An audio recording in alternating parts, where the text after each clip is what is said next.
What is up, everybody? It is Parx presents Stick to Hockey Live. Parx Sportsbook presents Stick to Hockey Live with Jason Myrtetus. So much to get into today. Yesterday, we didn't think that Jake Voracek was going to be playing against the Flyers tonight. He was in COVID protocol, in COVID jail, and now he's out, and he's here, and he's playing tonight. We have a ton to get into today, and our guest on this episode is going to be former Flyer, former Ranger, played a little bit with the New York Rangers, played in Columbus for many, many years. And he's going to join us because he's the Columbus Blue Jackets television analyst. Stepped right off the ice, right into the booth. And it is Jody Shelley. So Jody will join us just in a couple of minutes to talk about the game tonight and his observations of Columbus, the Flyers, and a lot more. So looking forward to speaking with Jody, one of the really good guys, good broadcaster. And not many guys can step right off the ice, right into the booth seamlessly like that and be good. Jody did it. He's just a really good guy and always was a good talker. So we're looking forward to that. Also, Thursdays on Stick to Hockey Live, we do Tone's Takes. We'll take a look at the Parx Sportsbook odds and find you some gems and where to put your money because Tone does a good job and he provides great information and he joins us every Thursday at 1:30. So we'll talk to Tone's Takes and we'll talk to Jody Shelley, and you need to get the Parx Sportsbook app because it's easy to use. And when Tone gives you those picks, you'll know what to do. Maybe you fade Tone once in a while too. See how that works out for you. Not good. And get the app. It's easy on your iPhone, Android, and download it. And you don't need just open an account, deposit, and you'll get a $500 risk-free bet. You don't need a promo code or anything like that. Just, again, download the app, open an account, and you're good to go. And even if I keep telling people this, even if you're using another service, check this out because you'll love it. And they're local guys, and it's easy to use, fast deposits, easy cash outs, same game parlays, player performances. It's unparalleled how good the Parx Sportsbook app is. They've done such a good job with it, and I love it. So make sure you get the app and get on there and start getting your action and check it out. Real simple, and you're going to love it. So follow Parx on all the different social channels, at Parx Sportsbook on Twitter, also on Instagram, Facebook, and YouTube. And not only there, you're going to get like daily specials and notifications on that kind of stuff, but you're going to get great content as well. Mike Quick did such a great job all through the Eagle season. Rich Gannon, so many great things. Natalie and Sam and Eddie Alvarez, great Philadelphia grappler and fighter.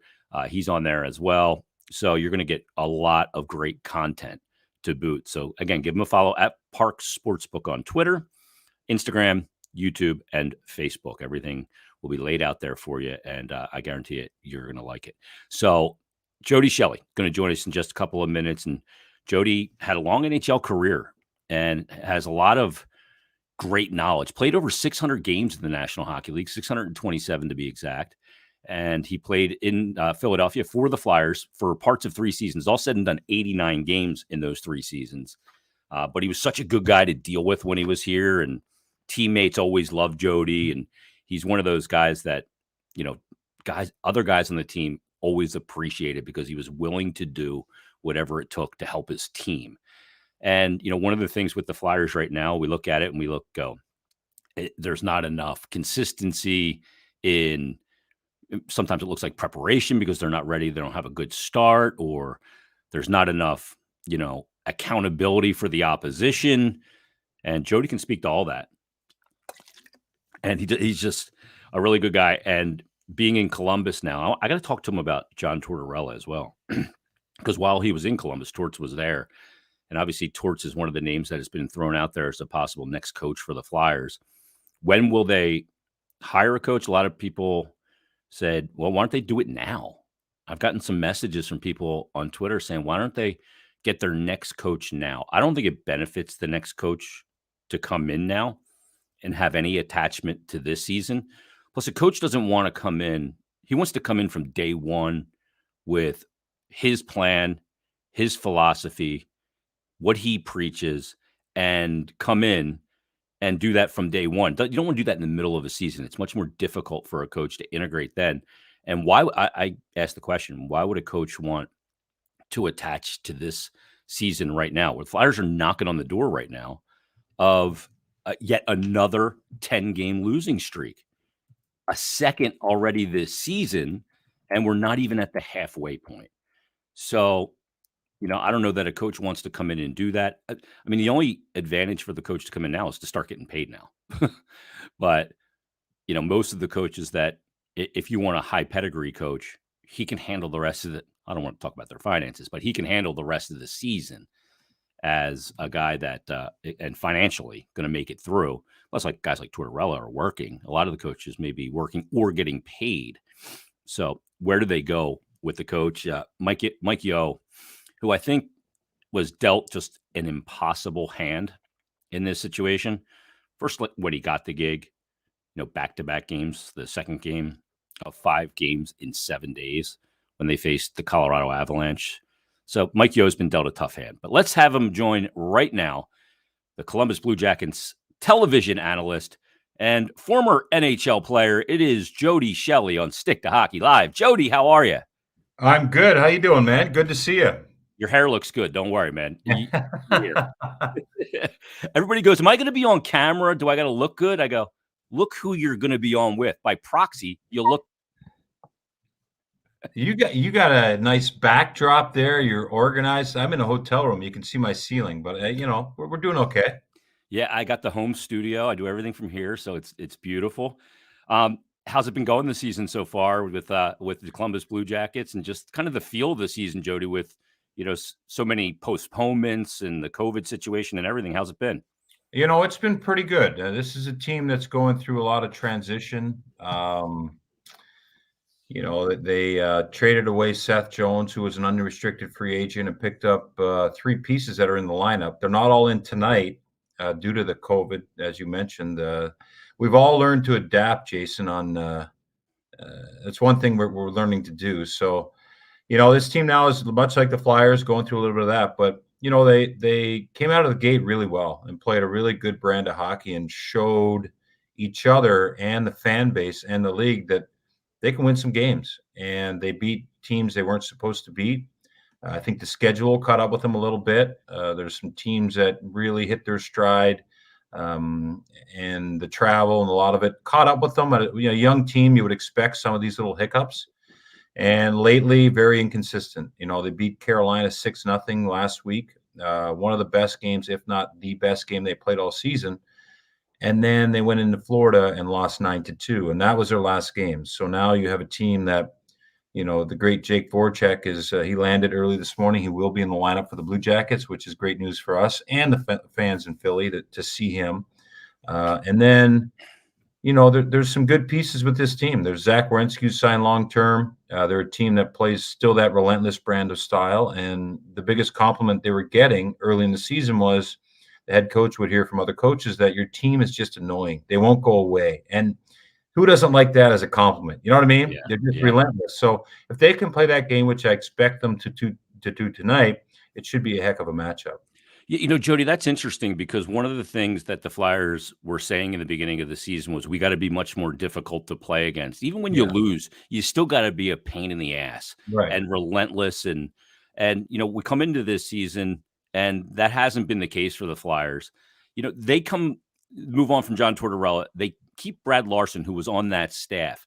Was that the right move in the sense that there was familiarity there, but it is a different message and a different messenger?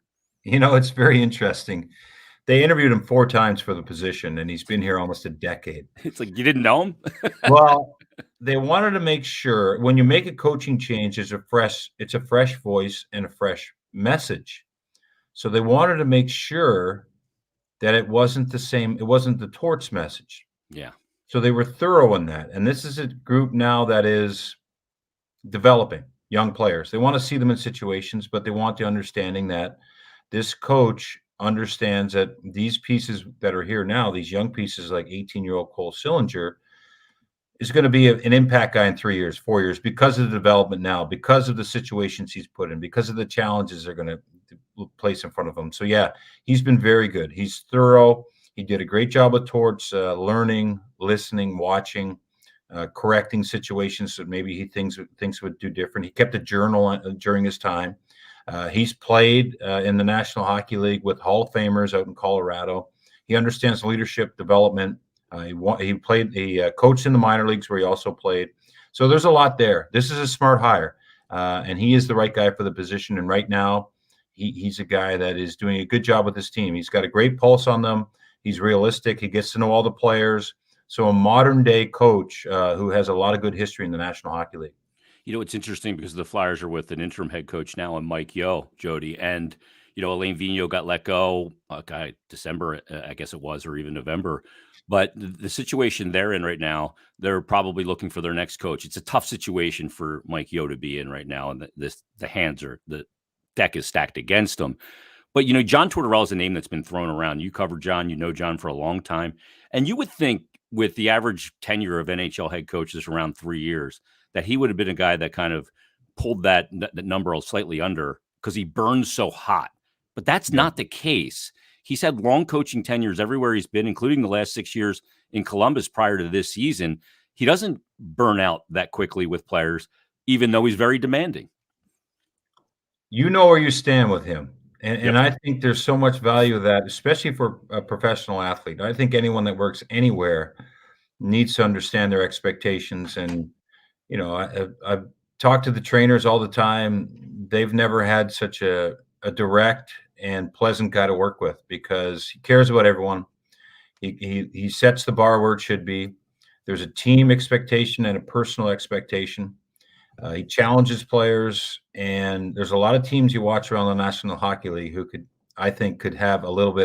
use a lot of John Tortorella in the locker room because, I think people get settled and they think we all think we're better than we are when it comes to being a professional athlete. We all want to be on the power play and play up in the lineup, and even I wanted to do that. That's I accepted my role. You look around, and he's a guy that makes you earn it. And it's very simple with him. It's cut and dry with how the landscape looks now and how it's going to look later in the season. And he came into Columbus, and what he does is he puts a standard up and he holds people accountable. And, the media would always ask him accountability. And he said, yeah, you guys throw that word around a lot, but it's a lonely place to be the person that has to hold people accountable. And it's not an easy job, and it's a daily job. Yeah. And he did some really good things with some really good players. Bjorkstrand evolved into a complete player, battle on pucks, strong on pucks, not being the guy that would lose the battle and kill a play. All those little details that every player, every teammate expects. I work so hard to get you the puck, I give it to you, and then the play dies. That's unacceptable. And you see a lot of teams where that happens, and it's like players are playing for themselves and not for the team. And that is nowhere near what he wants. And I think teams that play against any one of his teams, they know what to expect on a daily basis when you play against his team. It's going to be hardworking, in your face, not a lot of room. And who doesn't want to watch or be a part of something like that? Yeah, they're non-negotiable terms that he's just never flexible on. He's a great guy. He's such a good guy to work with. There are a few players who didn't like what he did, and it was later in their career. But some of the young players, I know the Sedins out in Vancouver, when they were looking at John Tortorella, they raved about him. And think about that. And there's players that don't get it in the beginning, like Le Cavalier, but a couple Stanley Cup and a great career. He tips his hat to John Tortorella. Yeah, I know Bush told me that talking to Marty St. Louis, that it was tough. They had a lot of knockdown dragouts, but he got more out of them than he ever thought he could get out of himself. And sometimes that you got to make players uncomfortable. Jody, let's talk about a couple individuals on Columbus. Let's talk about Jake first, because he's got the one goal, but he's got a lot of assists. Got a lot of work done on the power play in the beginning of the year. That's really kind of hit the skids, and I'm kind of shocked with the Columbus being up there in scoring, but the power play not performing well. But what does Jake look like this year coming to Columbus, and what has he brought on and off the ice to the team? Yeah, I mean, it's been remarkable to have Jake. And I wasn't sure how it was gonna fit, but he's been a pleasant surprise in every way. He's grown up here in Philadelphia. He came to Columbus as a draft pick, but grew up here with the Flyers. Learned with Yager and Hartnell and Giroux and Hal Gill, some good veteran guys, and knows his role to a T. Conducts the power play. Watch him tonight. If the Blue Jackets get a power play, he'll get everyone together and get them in their spots. Patrick Laine is a great option for him. He's the conductor out there. So on the ice, he's not a shooter. He's a guy who sees the game. It develops he sees it developing before it develops. He knows his options. He gets around the ice so well. He's such a competitor. So on the ice, he brings what we know: the great passing and great playmaking ability, and really keeps things light on the bench, but expects people to play their best and work their hardest and keep plays moving. And then off the ice, he's got such a great approach to life. He's a carefree individual. Just played his 1,000th game a couple weeks ago. He has an energy and a lightness about him that I think these players have never seen. I talked to Drew this morning about it, and he was asking me the same thing. And I just said, these guys have never seen a guy like this before. And Drew said they never will again. I mean, he's that type of an impact player, an impact person in the locker room. So, he has started to grab guys and push their expectations, which is not an easy thing to do with a new team early. But he understands that, it's a profession. There's a lot that goes into it. There's a grind in every single shift. Every shift for an NHL hockey player, there's a heaviness to it. And he makes sure to keep things even keel with those guys. And he's been a very important piece for now, and it'll be an impact in the future. Yeah, I've always said he's a big asset to a community too, because maybe COVID that's mitigated. He did so much stuff, Jody, with wounded warriors and special needs kids and stuff like that. Never advertised it.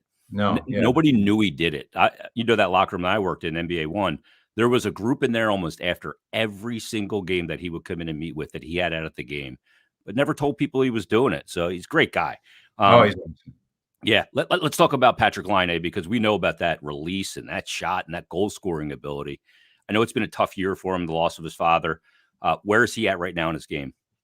He missed 2 months of this season, injury, and then his father passed. He had to go and deal with that tragedy, and he's a guy that, when guys are in the building, special talents in practice and games, you feel it. And he's a guy I enjoy watching him in practice because he can slow the game down. He's a guy who has a lot of confidence in his ability. To me, he doesn't shoot enough. He doesn't. You look tonight, maybe he'll have a rare game where he gets 8 to 10 shots, but to me, he should be unloading that one-timer. And from all spots on the ice. Yeah, and one spot in particular. And he's a right-handed shot on that left side, much like Ovechkin. Yep. He doesn't put enough people on notice with it. I want him to see him do that. It's something that I think he's an underrated passer. He's a very, very good passer. And when he comes up the ice, he's got an ability to take 3 strides and then pick his way through people. That's not working. So to me, he's got to let it fly more. I think there was a couple games ago he had 0 shots. He had 1 shot attempt late in the game. And it's like, no, you got a weapon. You got to put the defense and the shot blockers, you got to put some doubt in their mind that they really want to do it. So look for him to do that more. But right now he's starting to pick up his game a little bit, but he needs more. He needs to bring more to this team. He's playing on a top line tonight. Texier's in the middle. He's on the wing, and Voracek's on the other side. So that could be a fun line to watch. Yeah, his release. I remember when he was with Winnipeg, standing at the Zamboni right against the glass, and he got a one-timer. How quickly he can get the puck off. There was no wind-up. It wasn't a slap shot. Yeah. It was just a cross-eye, and boom, barred down, far corner. It was like, what the hell? Yeah, and he's smooth. He's smooth when he gets it off. He can snap it. Unbelievable. Let me ask you about the Flyers and your observations there. You said you talked to Drew this morning. You played with Claude for a little bit. He's the longest tenured captain, now second in points all time for the Flyers. But the situation the Flyers are in right now. The math is incredibly difficult to get into this mix for a wild card. Nothing's impossible, but highly improbable. Is he a guy that you think that ends up waiving that no-move clause and goes and chases a cup with an expiring contract? To me, Claude Giroux's a Flyer. I mean, Bobby Clarke was a Flyer, and it's just Claude Giroux's the same. I put him in the that category. When you think of Flyers, you think of Claude Giroux. I don't know. I mean, it depends. I think it's a critical 3 weeks here. I mean, Claude Giroux deserves a Stanley Cup, or at least to be in a contender. I know they went to the finals that one year in 2010, early in his career. They haven't been back. I've always liked his game. He's definitely got more in the tank. But I mean, where is this Flyers team at? I mean, that's what these free agents look at. We just dealt with Seth Jones, and when he saw things starting to turn downward, It's not about just being here. It's about being somewhere where, you get a choice for the first time in his career. Claude Giroux's never been a free agent. Yeah. This is uncharted waters for him. It's a personal decision, but I think it's a decision he's got to take a really hard look at, because I'd hate to see him go somewhere, but I'd also be excited for him to see and be a part of a contender. So I don't know. I think that that's something he's got to struggle with right now. Figure out where that's at. And I don't know if there's talks or any talks on extension to get him back here, but he'd be an asset on any team. And I'd say it's something he's got to look very hard at, because, you see a lot of players change hands. There's some other markets that would love to have him. And maybe he needs that to kind of spark him, to get him to take him to the next level, another level that we know he has. The interesting thing too is there's this notion, well, he could waive the no move clause, leave, and for the first time in a very long time, Jody, he'd be playing hockey and not have the burden of the captaincy and the history of not getting back, having playoff success, and all that kind of goes away, goes to a new city. He's the addition to a team to help them, but he's not the main focal point. Like if he went to Colorado, you got McKinnon and McCarr and Landon, Yeah. you got all that there. He can go and just play hockey. I imagine that'd be liberating for him. It really is. It's such a strange time when you get traded, because you're all in. I mean, your neighbors, your friends, your family, everyone's all in with the Flyers colors and their emblems and what they do and how they play and what's going on. And then when you go somewhere and you think about leaving that behind, it's just that's what you are. But when you do get somewhere, you're really impressed and excited about the new chapter and the new team that's excited to have you. And you're right, a different role. We've seen it time and time again. And you see all these great teams that have such, like, look at Kadri out in Colorado. Oh. He's a guy that's under the radar, but he's an all-star now. I mean, he's an effective player on a very good team, and under the radar. And you look at some of these guys out west on the West Coast, we don't even talk about them. I always talk about you guys were talking about Mike Trout, I think a couple shows ago, you and Meltzer. I was listening to that, and you guys, it's a great analogy. He's a guy that, you'd think he'd want to come back here, but we don't talk about him like we would if he was on the East Coast, and specifically here with the Phillies. So, those are interesting thoughts, and that role and that lifestyle, it's pretty attractive. Yeah, it's funny because there's always the assumption that, hey, a guy's from a certain area, he wants to have his pro career. I think you'd want the separation. You don't want to taint home, because that's always a safe haven sanctuary. You don't want to taint that with the other part. There's a lot that comes with it. Oh, yeah. And there's a lot of distraction, a lot of people pulling on you at all times too. And that doesn't make it easier as a pro athlete. No. Dude, let me ask you about leadership. You were a guy, guys loved you as a teammate because you were willing to go out there and do whatever it took for them, for the guy next to you in the room, and every guy that would walk on the ice with you. And leadership in hockey, in sports, is never one man. It's a collective. I've always said there's like three groups in a locker room. There's the leaders, there's the guys that are kind of quiet, and then there's kind of the followers. There's always a couple of followers. What is leadership in hockey, and how does it have to be conducted to be good? Well, you got to be on a team that has that goal and believes in it. And then when you have that, you have leaders that want to. Nothing is going to get in the way. And I think leadership is understanding that tough conversations for the good of the team and tough moments have to happen. It's not about being buddies. It's not about being making sure everyone's happy. That's the last thing. I mean, sure, comfortable, but when you put on your sweater or you go to practice or you're representing your organization, you're all in. And sometimes people might not like what you say, but it has to be that direct message to make sure you get the most out of people. And for me, leadership, I've had some great leaders in locker rooms. Rob Blake was a leader. He was a quiet guy who just did his business in San Jose.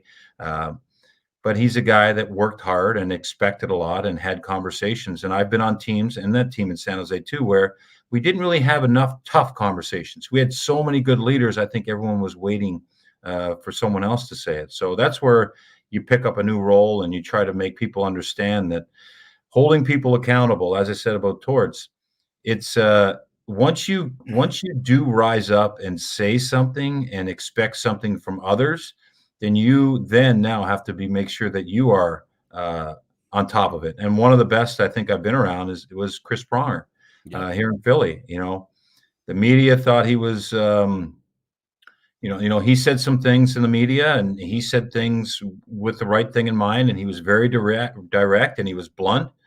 He didn't worry about feelings.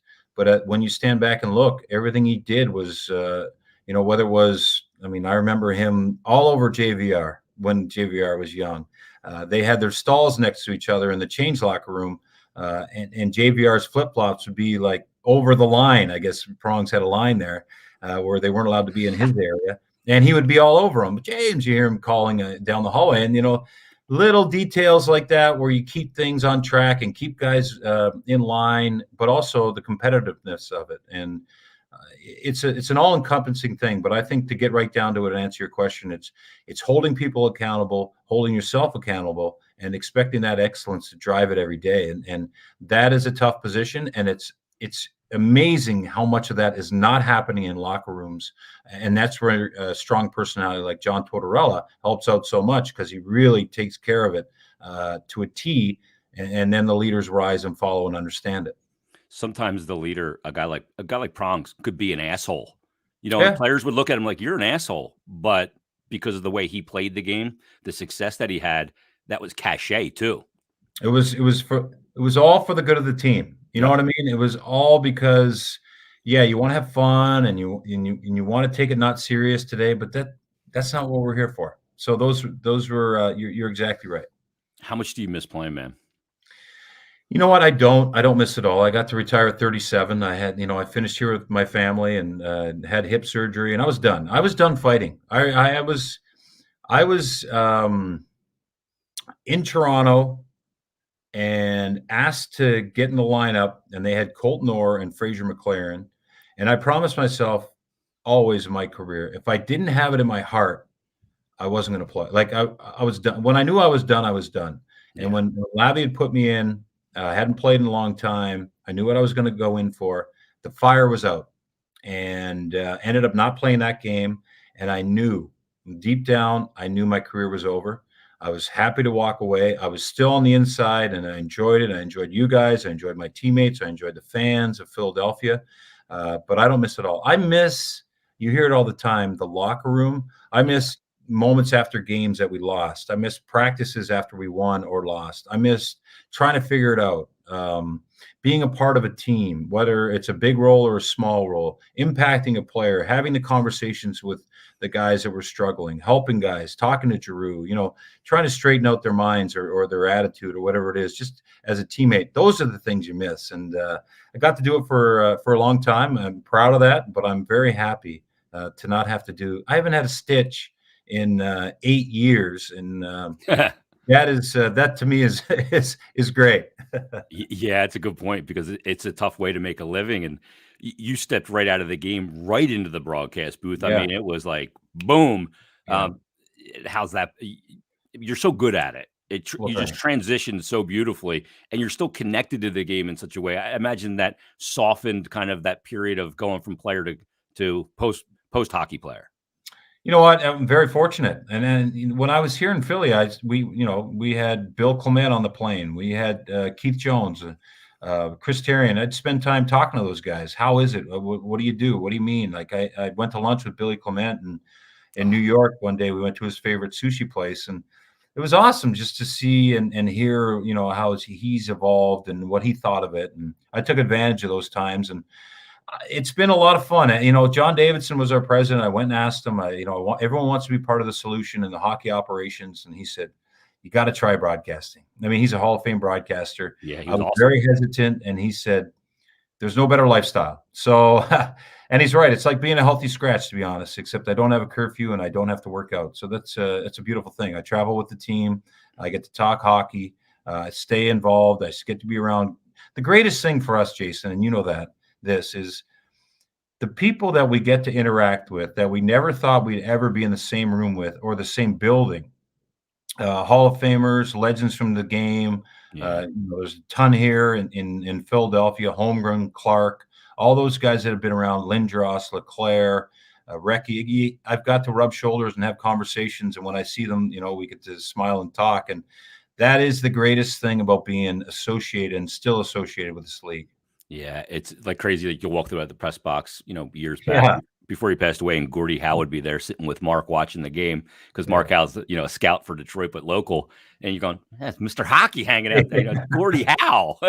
Yeah. So it is. You're right. That's great. And I'm glad you're doing well, man. Best to you. Thanks for doing this so much, Jody. I always love talking to you. We'll see you down at the barn tonight. All right. Thanks, Jason. Keep up the great work. And you know what? Got great information on this. For a guy like me who's trying to study the other team, I appreciate your insight. So we'll see you down there. Anything you need, brother. Thanks, man. There's Jody Shelley joining us on the Stick to Hockey live show. He's an awesome guy. Great to catch up with Jody as always. And we appreciate him taking the time. And we'll see him down at the rink tonight as the Flyers take on the Blue Jackets. Jake Voracek will be in the lineup tonight. So they'll get that tribute video. They won't have to put it on ice. Got out of COVID jail, I guess, late last night. He got out of COVID jail. So he'll be on the ice tonight against the Flyers. Sorry, I'm dealing with a little cough and I had to take a little lube there. Stick to Hockey Live presented by Parx Sportsbook. Great time to get the Parx Sportsbook app. No promo required, and you can get a $500 risk-free bet. So let's get into it right now. We have a little something we like to call Tone's Take.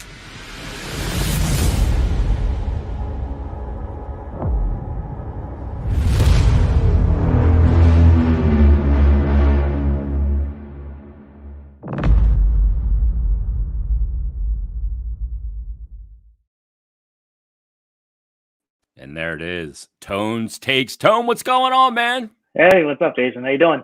Good, man. How you been? Pretty good. Yourself?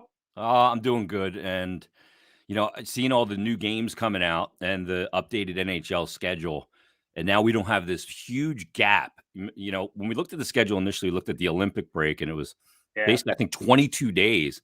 Now the gap has been filled in because of the big schedule release that they put out yesterday. I love it. Yeah. So do I. I know. I mean, I know the Olympics. That's something that the NHL likes to do, but obviously, I never liked that. Almost 3-week break in the schedule. But is what it is. But yeah, it's good that they were able to fill that. It kind of worked out perfectly, being an Olympic year with all this COVID stuff, that they were able to do that, because you don't want to extend the season too longer into what it's already going to be. So I'm hoping the byproduct is a World Cup of hockey, like one of those deals. I heard that somewhere online that they may be looking to do that. So that will be interesting. Maybe like a September, October-ish kind of thing before the season starts or whatnot. Yeah. So. Little best on best for your country. All right, Tone, let's get into it, because here's where you are year to date. 119 on your props, 110 plus 21.20 units. Sides plus over 7 units. Totals plus over 3 units. Excuse me, overall this season over plus 32 units. And you've had some really good plays, including that Philly-Boston over last week. Let's get into your first game. Columbus and the Flyers tonight. Flyers looking to avoid 9 straight losses. You're liking the over here. Yeah, I'm liking the over 6 at plus 100. Blue Jackets are 10-6-2 to this number on the road. They give up 2.83 goals per game and 4.1 goals against. Flyers at home, 12-5-1 to this number, 3.11 goals for and 3.5 goals against.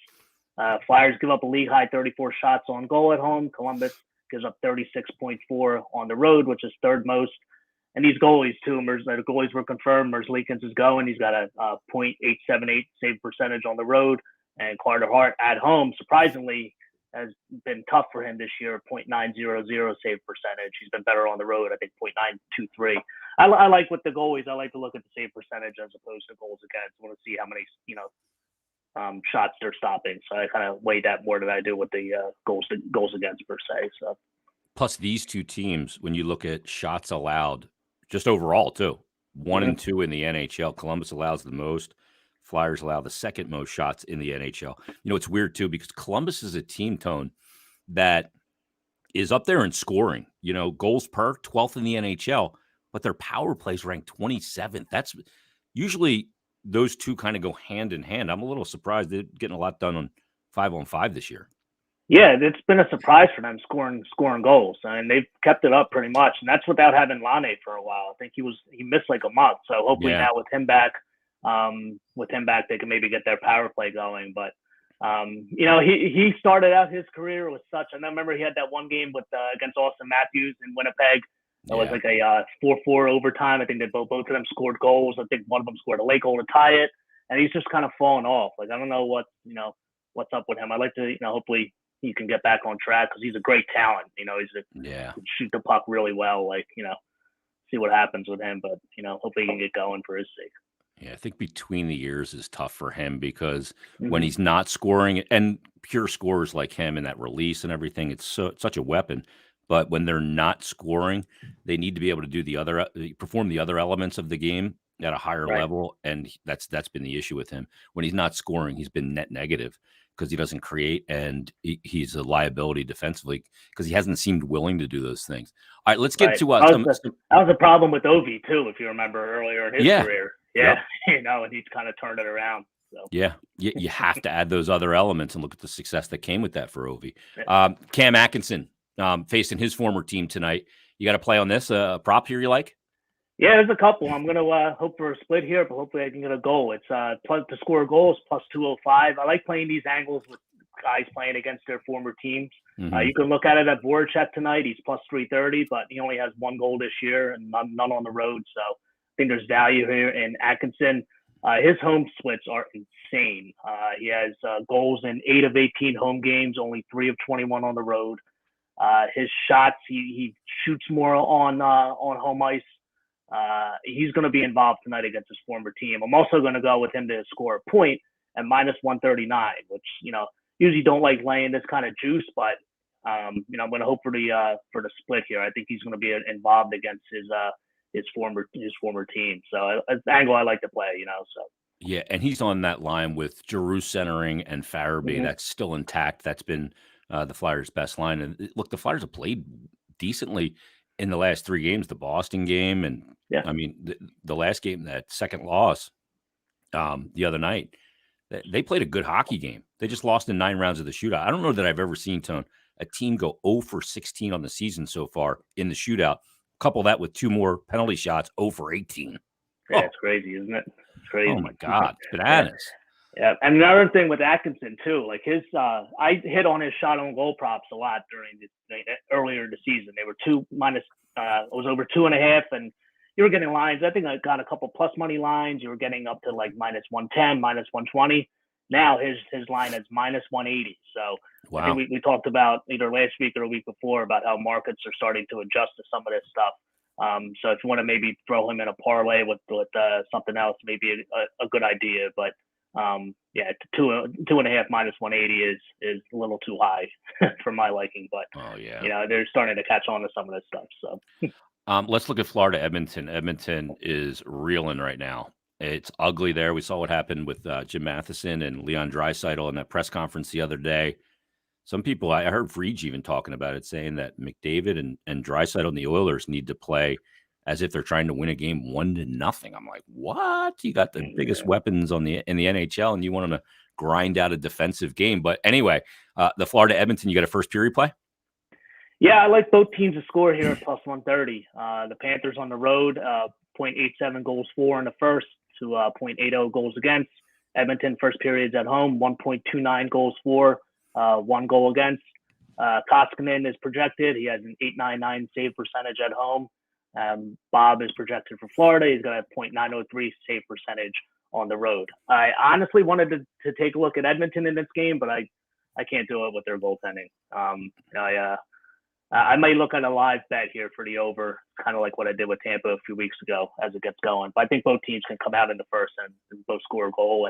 And right now at plus 130, that's probably the best value on this game. Because even a total of 7, it's only like plus 110, I think. So take a total of 7, in my opinion, that's there's not much value in that. So you look at it, you go, how the hell is Edmonton 7th in the standings in the Pacific? Now, they've played 4 less games than Vancouver is a point ahead of them.